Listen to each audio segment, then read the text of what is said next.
కేశవ్, అంతా దైవ నిర్ణయం. మనుషులు కేవలం ఆయన ఆటబొమ్మలు.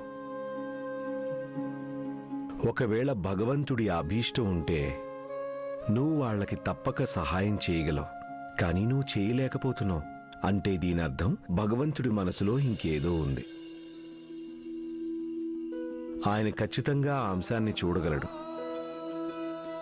ఏవైతే నువ్వు చూడలేకపోయావో. ఒక్క విషయాన్ని అర్థం చేసుకో కేశవ్, భగవంతుడి ఆజ్ఞ లేనిదే చెట్టు మీద ఒక్క ఆకు కూడా కదలదు. అలాంటిది ఇది మనుషుల జీవితం. అందుకని నువ్వు అపరాధిగా భావించడం మానేసే. సమయం వచ్చినప్పుడు భగవంతుడు అంతా సరిచేస్తాడు.